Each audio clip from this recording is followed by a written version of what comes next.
Welcome 7th standard children. We finished off with the 5th lesson, that is water. Now in this video I am going to take a new lesson, that is natural vegetation and wildlife. Now you know what is vegetation? Vegetation, not vegetable. Vegetation means the type of plants, trees in an area. ഇപ്പം എങ്ങനെയാണ് നമ്മൾ ഇവിടുത്തെ vegetation എന്തൊക്കെയാണ്? നമ്മളെ vegetation ഇവിടെയൊക്കെ ഇപ്പം coconut trees, mango trees, jack tree, അതൊക്കെയാണ് നമ്മളിവിടുത്തെ വെജിറ്റേഷൻ അല്ലേ? നമ്മളിവിടുത്തെ ക്ലൈമറ്റിനനുസരിച്ച്. അപ്പോൾ you know that the vegetation, the growth of vegetation depends upon the climate and the landscape also. എങ്ങനത്തെ ലാൻഡ്, ഇപ്പോൾ ഹയർ മൗണ്ടൈനസ് റീജിയൺ വേറെ വെജിറ്റേഷൻ അല്ലേ, നമ്മൾ പ്ലെയിനിലൊക്കെ വേറെ വെജിറ്റേഷൻ. അപ്പം ഈ vegetation depends upon the climate and landscape. അപ്പോൾ അതാണ് ഈ വെജിറ്റേഷൻ എന്ന് പറഞ്ഞത്. It's not vegetable. Vegetation means plants and trees ഒക്കെ, ഓരോ പ്രദേശത്തെ ചെടികളും മരങ്ങളൊക്കെ എന്തൊക്കെയാണ് വളരുന്നത്. അപ്പോൾ ഇതിനകത്ത് ആയി തന്നെ കാണിക്കുന്നത് Salima is going on a journey visit to Manali. Manali എന്ന് പറഞ്ഞാൽ ഹിമാലയൻ്റെ അവിടെയല്ല, മനാലി ഹിമാചൽ പ്രദേശിലാണ് മനാലി എന്ന് പറയുന്നത്. അപ്പോൾ അങ്ങോട്ടേക്ക് പോവുക. അപ്പോൾ ഇങ്ങനെ ash is going, the natural vegetation is going on changing. കണ്ട, പിന്നെ ബസ് ഇങ്ങനെ ഉയരത്തേക്ക് ആദ്യം തന്നെ ജംഗിൾസിൽ, ഡീപ്പ് ജംഗിൾസിലൊക്കെ എന്താ കണ്ടത്? ഫുട് ഹിൽസിലൊക്കെ ട്രീസ് ലൈക്ക് സാൽ ആൻഡ് ടീക്ക് ഒക്കെയാണ് കണ്ടത്, സാൽ ആൻഡ് ടീക്ക്. പിന്നെ ബസ് ഇങ്ങനെ ഉയരം കയറാൻ തുടങ്ങി. As the bus is going up and up, ഈ മൗണ്ടൻസിന്റെ മേലൊക്കെ എന്താ കണ്ടത്? Thin pointed leaves and cone shaped canopies അല്ലേ? ഇങ്ങനത്തെ കോൺ ഷേപ്ഡ് ട്രീസ് ഒക്കെയാ കാണുക അല്ലേ? ഇങ്ങനത്തെ കോൺ ഷേപ്ഡ് ട്രീസാ കാണുക നമ്മളിങ്ങനെ മൗണ്ടൈനസ് റീജിയനിലൊക്കെ പോകുമ്പോൾ, ഇങ്ങനെ കോൺ ഷേപ്ഡ്. അപ്പോൾ അതിന് പൈൻ ഡിയോഡർ ഒക്കെയാണ് ഇങ്ങനത്തെ ട്രീസ്. അപ്പോൾ സാലിമ ഒബ്സർവേഷൻ, അപ്പം ഇങ്ങനെ നോക്കും സാലിമ, വാട്ട് ദ റിലേഷൻഷിപ്പ്, അത് എന്താണ് ഈ ബന്ധമായിട്ട്, ഈ വെജിറ്റേഷനും ഈ പ്ലേസും ആയിട്ടുള്ള ബന്ധം. കേട്ടോ, ഹൈറ്റ് ഓഫ് ലാൻഡ്, കേട്ടോ, ഹൈറ്റ് ഓഫ് ലാൻഡും ഡിപ്പെൻഡ് ചെയ്യും. എത്രത്തോളം ഹൈറ്റാണ് ലാൻഡിന്, അതും വെജിറ്റേഷനെ ബാധിക്കും. അപ്പോൾ എന്തൊക്കെ വെജിറ്റേഷനെ ബാധിക്കും? I told you, the climate and landscape. കണ്ടോ, ലാൻഡ്സ്കേപ്പ് ബാധിക്കും. ഹൈറ്റ്, ക്ലൈമറ്റ് ചേഞ്ചസ്, അതൊക്കെയാണ് നാച്ചുറൽ വെജിറ്റേഷനെ ബാധിക്കുക. Now the type and thickness of natural. അപ്പോൾ നാച്ചുറൽ വെജിറ്റേഷൻ നമ്മൾ മൂന്നാക്കിയിട്ട് ഡിവൈഡ് ചെയ്തിട്ടുണ്ട്. We have divided natural vegetation into 3. That is forest, then grasslands, then shrubs. These are the 3 categories in the natural vegetation. അത് മൂന്നാക്കി തിരിച്ചിട്ടുണ്ട്. Forest നമ്മളെപ്പോഴും കാണുന്നതാണ് അല്ലേ? നമ്മളിപ്പം വയനാട്ടിലേക്ക് പോകുമ്പം, കർണാടകയ്ക്കൊക്കെ പോകുമ്പോൾ ഒക്കെ നമുക്ക് ഫോറസ്റ്റിനെ കാണാം. അപ്പം നമുക്ക് മനസ്സിലാക്കാം ഫോറസ്റ്റിന് എങ്ങനത്തെ ടൈപ്പ് ഓഫ് ക്ലൈമറ്റാണ് ഇഷ്ടം. Temperature, rainfall, plenty rainfall. ഇപ്പം നമുക്കൊക്കെ നല്ല മഴ കിട്ടുന്നുണ്ട്. അപ്പം അങ്ങനത്തെ മഴയൊക്കെയാണ് ഫോറസ്റ്റിന് ആവശ്യം. Grow way temperature and rainfall are plentiful. കണ്ടോ, to support a tree cover. Depending upon these factors, dense and open forests are grown. കണ്ടോ, അപ്പോൾ ടെമ്പറേച്ചറും പിന്നെ റെയിൻഫോളും ആണ് അത്യാവശ്യം ഫോറസ്റ്റിന്. പിന്നെ ഗ്രാസ് ലാൻഡിന് എന്താ ആവശ്യം? Moderate rainfall. മോഡറേറ്റ് എന്ന് പറഞ്ഞാൽ അത്ര ഹെവി അല്ലാത്ത ഒരു ഇടത്തര റെയിൻഫോൾ ആണ് ഗ്രാസ് ലാൻഡിന്. ഷ്രബ്സ് എന്ന് പറഞ്ഞാൽ തീരെ ഡ്രൈ ക്ലൈമറ്റ്, ഡ്രൈ റീജിയണിലാണ് ഷ്രബ്സ് ഉണ്ടാവുക. For example deserts and all.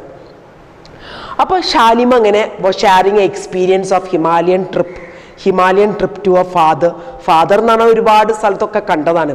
അപ്പോൾ കോണിഫറസ് ഇങ്ങനത്തെ ട്രീസ് ഉള്ള ഫോറസ്റ്റിനാണ് കോണിഫറസ് ഫോറസ്റ്റ് എന്ന് പറയുന്നത്. അപ്പോൾ the changes in the type of natural ochre mainly because of the change of climatic condition and also the landscape I told you. അപ്പം നമുക്ക് ആദ്യം ഫോറസ്റ്റിലേക്ക് പോവാം. Now what are these are the different type. ഇത് കൂടാതെ Mediterranean ഫോറസ്റ്റും ഉണ്ട്. അത് ഞാനിപ്പോൾ എനിക്ക് തോന്നില്ല എന്ന് എടുക്കാൻ പറ്റുമെന്ന്. So the tropical evergreen, tropical deciduous. കണ്ട, ട്രോപ്പിക്കൽ എവർഗ്രീൻ, ട്രോപ്പിക്കൽ ഡെസീഡിയസ്. അതേമാതിരി ടെമ്പറേറ്റ് എവർഗ്രീൻ, ടെമ്പറേറ്റ് ഡെസീഡിയസ്. കണ്ട, എവർഗ്രീൻ, ഡെസീഡിയസ്. അത് 2 ട്രോപ്പിക്കലും ഉണ്ട്, ടെമ്പറേറ്റും ഉണ്ട്. അപ്പം നമുക്ക് ആദ്യം ട്രോപ്പിക്കൽ എവർഗ്രീൻ എന്ന് പറയും. ഈ എവർഗ്രീൻ എന്ന് പറയുന്നത് എന്താണ്? ഈ ഇലകളെല്ലാം കൂടെ ഒന്നായിട്ട് ഷെഡ് ആവൂല, താഴെ പോകൂല. കുറച്ച് അപ്പോൾ ഏത് സമയം ആ ട്രീ ഗ്രീൻ ആയി കിടക്കും. അതിനാണ് എവർഗ്രീൻ എന്ന് പറയുന്നത്. These forest are called tropical rain forest. കണ്ടോ, ട്രോപ്പിക്കൽ എവർഗ്രീനിന് നമ്മൾ ട്രോപ്പിക്കൽ റെയിൻ ഫോറസ്റ്റിനും അതിന് പേരുണ്ട്. അപ്പോൾ ദീസ് തിക്ക് ഫോറസ്റ്റ് നല്ല കാടായിരിക്കും, തിക്ക് ഫോറസ്റ്റ് ഒക്കെ in the region near the equator. അപ്പോൾ ഈ ട്രോപ്പിക്കൽ എവർഗ്രീൻ ഫോറസ്റ്റ് എവിടെയാണ് ഉണ്ടാവുക? Near the equator and near the tropics. Tropic of cancer, tropic of Capricorn, അതേമാതിരി നിയർ ദ ഇക്വേറ്റർ. അപ്പോൾ ട്രോപ്പിക്സിൻ്റെ ഇക്വേറ്ററിൻ്റെ അടുത്താണ് ഈ എവർഗ്രീൻ ഫോറസ്റ്റ് അല്ലെങ്കിൽ എവർഗ്രീൻ റെയിൻ ഫോറസ്റ്റ് വളരുക. അപ്പോൾ എങ്ങനത്തെ ക്ലൈമറ്റ് ആണ്? കണ്ടോ, these leaves do not shed all together. കണ്ടോ, that is the reason why they are called evergreen. എപ്പോഴും പച്ച നിറം തന്നെയായിരിക്കും. അപ്പോൾ എങ്ങനത്തെ ക്ലൈമറ്റ് അതിന് ആവശ്യം? Hot and heavy rainfall. അത് ഹോട്ടും ആയിരിക്കും, ചൂടും ആയിരിക്കും, അതേ സമയത്ത് നല്ല ഹെവി റെയിൻഫോളും ത്രൂ ഔട്ട് ദ ഇയർ ഉണ്ടാവും. അങ്ങനത്തെ ക്ലൈമറ്റിലാണ് ഈ എവർഗ്രീൻ ട്രോപ്പിക്കൽ എവർഗ്രീൻ അല്ലെങ്കിൽ ട്രോപ്പിക്കൽ റെയിൻ ഫോറസ്റ്റ് വളരുക. അപ്പോൾ എന്തൊക്കെ മരങ്ങളാണ് അവിടെ ഉണ്ടാവുക? അപ്പോൾ അത്രയും ബ്രാഞ്ചസ് ഒക്കെ ഉള്ളതുകൊണ്ട് ഈ സൺറൈസ് ഒന്നും ഉള്ളിലേക്ക് കടക്കൂല ഇങ്ങനത്തെ ഫോറസ്റ്റിൻ്റെ അകത്തേക്ക്. അത്രയും തിക്ക് ഫോറസ്റ്റ് ആയിരിക്കും. ഇനി ഹാർഡ് വുഡ് ട്രീസ് എന്തൊക്കെ? Rose would, ebony, mahogany. ഈ 3 തരത്തിലുള്ള മരമാണ് ഇവിടെ ഫേമസ്. ഈ ട്രോപ്പിക്കൽ എവർഗ്രീൻ റെയിൻ ഫോറസ്റ്റിനകത്ത് എന്തൊക്കെയാണ്? Rosewood, ebony, mahogany. ഇനി അടുത്ത നമുക്ക് ട്രോപ്പിക്കൽ ഡെസീഡിയസ് ഫോറസ്റ്റ് നോക്കാം. അപ്പോൾ ഈ ട്രോപ്പിക്കൽ ഇതിന് നമുക്ക് വേറൊരു പേരുണ്ട്, റെയിൻ ഫോറസ്റ്റ്. ഇതിന് വേറൊരു പേര് ട്രോപ്പിക്കൽ ഡെസീഡിയസിന് മൺസൂൺ ഫോറസ്റ്റ് എന്ന് പറയും ഇതിന്. അതായത് ട്രോപ്പിക്കൽ ഡെസീഡിയസിന് വേറൊരു നെയിം മൺസൂൺ ഫോറസ്റ്റ്. അപ്പോൾ ഇത് എവിടേക്കാണ് ഉണ്ടാവുക? ലാർജ് പാർട്ട് ഓഫ് ഇന്ത്യൻ്റെ മിക്ക ഭാഗത്തും ഇങ്ങനത്തെ ഫോറസ്റ്റാണ് കാണുക. അതേമാതിരി നോർത്തേൺ ഓസ്ട്രേലിയ, സെൻട്രൽ അമേരിക്ക. കണ്ടോ, അപ്പോൾ എങ്ങനത്തൊക്കെ? അപ്പോൾ ഈ ഇവിടെ മരം എന്ന് പറയുന്ന trees shed their leaves in the dry season to conserve water. പിന്നെ എന്തൊക്കെ മരങ്ങളാണ് ഇവിടെ? മറ്റേ സ്ഥലത്ത് എബണി, എന്തൊക്കെയാണ്? Rosewood, ebony and mahogany. ഇവിടെ എന്തൊക്കെയാണ്? Hardwood. ഇതും ഹാർഡ് വുഡ് ട്രീസ് തന്നെയാണ്. സാൽ, ടീക്ക്, നീം, ഷീഷാം. അപ്പോൾ എന്തൊക്കെ മരങ്ങളാണ്? Sal, teak, neem tree and sheesham. ഈ മരങ്ങളൊക്കെയാണ് ഇവിടെ ഉണ്ടാവുക. These trees and all. So you know these trees and all are hardwood trees. Hardwood എന്ന് പറഞ്ഞാൽ നല്ല ഉറപ്പുള്ള മരമാണ്. They are used to make furnitures ഒക്കെ. Furnitures ഒക്കെ ആദ്യം ഈ മരത്തിനെ കൊണ്ട് ഉണ്ടാക്കുക. പിന്നെ അതേമാതിരി ട്രാൻസ്പോർട്ട് ആൻഡ് കൺസ്ട്രക്ഷണൽ മെറ്റീരിയൽസ് ഒക്കെ ഈ മരത്തിനെ കൊണ്ട് ഉണ്ടാക്കുക. പിന്നെ ഏതൊക്കെ ആനിമൽസ് ആണ് ഈ ഫോറസ്റ്റ് ഉണ്ടാവുക? Tiger, lions, elephants, langurs and monkeys are the common animals of this region. ഈ deciduous forest the region ആണ്. Next we'll come to temperate evergreen. കാരണം temperate evergreen ഉണ്ട്, temperate deciduous ഉണ്ട്. അപ്പോൾ temperate evergreen എവിടെയാണ് ഇപ്പോൾ? ഇതൊക്കെ മിഡ് ലാറ്റിറ്റ്യൂഡിനൽ കോസ്റ്റൽ റീജിയൻ. കണ്ട, മിഡ് ലാറ്റിറ്റ്യൂഡിനൽ കോസ്റ്റൽ റീജൻസിലൊക്കെയാണ് ഈ ടെമ്പറേറ്റ് എവർഗ്രീൻ ഫോറസ്റ്റ്. നിങ്ങൾക്ക് ഈ പേജിൻ്റെ അകത്തത്തെ ഇതിൽ പിക്ചറിൽ കാണാം ഈ ടെമ്പറേറ്റ് എവർഗ്രീൻ ഫോറസ്റ്റ് എന്ന് പറയുന്നത്. അതേമാതിരി ഈ ട്രോപ്പിക്കൽ ഫോറസ്റ്റിൻ്റെ മാതിരിയല്ല, കുറച്ച് വ്യത്യാസമുണ്ട് ഈ temperate evergreen forest. They are commonly found along the eastern margins of the continent. കണ്ടോ, പക്ഷെ നമ്മൾ പിന്നീട് പഠിക്കുന്നുണ്ട് മെഡിറ്ററേനിയൻ ഫോറസ്റ്റ് വെസ്റ്റേൺ മാർജിനിൽ. ഇത് ഈസ്റ്റേൺ മാർജിൻ ഓഫ് ദ എല്ലാ കോണ്ടിനെൻറ്റിൻ്റെ ഈസ്റ്റേൺ മാർജിനിലാണ് ഈ ടെമ്പറേറ്റ് എവർഗ്രീൻ ഫോറസ്റ്റ്. അതായത് ഇൻ ദ സൗത്ത് ഈസ്റ്റ്, കണ്ടോ, south east USA, south China, south east Brazil, കണ്ടോ, അവിടെയൊക്കെ ഈസ്റ്റ് ഭാഗത്താണ് ഉണ്ടാവുക. അപ്പോൾ ഈ ഫോറസ്റ്റിനകത്ത് ഹാർഡ് ആൻഡ് സോഫ്റ്റ് വുഡ് ഉണ്ട്. ഹാർഡും ഉണ്ട്, അതേസമയം soft wood trees like oak, pine, eucalyptus ഒക്കെ ഈ ഇവിടെ കാണാം, അങ്ങനത്തെ ട്രീസൊക്കെ.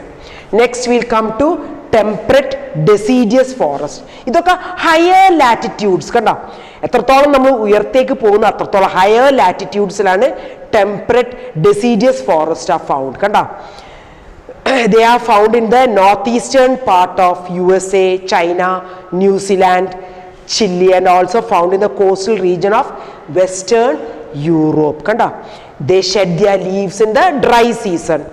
അപ്പോൾ ഏതൊക്കെ ട്രീസ് ആണ് ഇവിടെ ഉള്ളത്? ഓക്ക്, ആഷ്, ബീച്ച്, പിന്നെ ആനിമൽസോ ഡിയർ, ഫോക്സസ്, വുൾഫ്സ്, ആ ആനിമൽസാണ് ഇവിടെ ഉണ്ടാവുക. അതായത് ബേർഡ്സ് ലൈക്ക് പെസൻസ്, മൊണാൽസ്, ഒരു ബേർഡിൻ്റെ പേരാണ്, അതൊക്കെയാണ് ഇവിടെ ഉണ്ടാവുക. കണ്ടോ?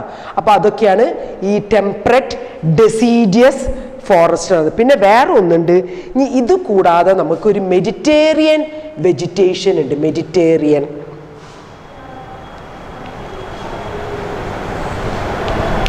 Mediterranean vegetation.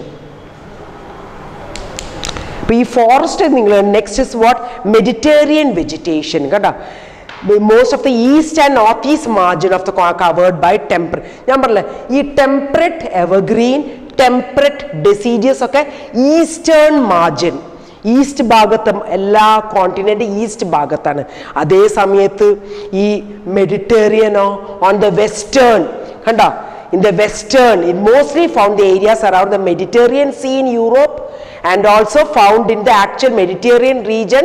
എല്ലാ സൗത്തിൻ്റെ ഭാഗത്ത്, സൗത്ത് വെസ്റ്റ് ആഫ്രിക്ക, കണ്ടോ? South western south America, south west Australia, കണ്ടോ? ഒക്കെ വെസ്റ്റേൺ മാർജിനിലാണ് ഈ മെഡിറ്റേറിയൻ വെജിറ്റേഷനെ കാണുക. അപ്പോൾ എങ്ങനത്തെ ക്ലൈമറ്റിലാണ് അത് ഉണ്ടാവുക? Hot dry summers and mild rainy winters. കണ്ടോ? Dry summers and rainy winters. പക്ഷെ ഇവിടെ എന്തൊക്കെയാണ് വളരുക എന്നറിയാം? ഇവിടെ സിട്രസ് ഫ്രൂട്ട്സ് ആണ്. അതായത് ഈ പുളിപ്പുള്ളത്, അതിനാ citrus fruits like oranges, figs, olives and grapes ഒക്കെയാണ് ഇവിടെ വളരുക. കണ്ടോ? അപ്പോൾ ഇവിടെ അങ്ങനത്തെ ട്രീസിനെ പറ്റി പറയുന്നില്ല. ഇവിടെ പറയുന്നത് ഈ നാച്ചുറൽ വെജിറ്റേഷനൊക്കെ വെട്ടി തെളിച്ചിട്ട് അവർ കൾട്ടിവേഷൻ, ഇങ്ങനത്തെ ഫ്രൂട്ട്സിൻ്റെ കൾട്ടിവേഷനാണ് അവർ നോക്കുക. അപ്പോൾ ഇതുവരെ അപ്പോൾ മെഡിറ്റേറിയൻ വെജിറ്റേഷൻ വരെയാണ് മിസ് ഈ വീഡിയോയിൽ എടുത്തത്. അപ്പോൾ അതുവരെ നിങ്ങൾ ലെസൺ വായിക്കുക, മനസ്സിലാക്കുക and wait for the next video. Okay children, thank U.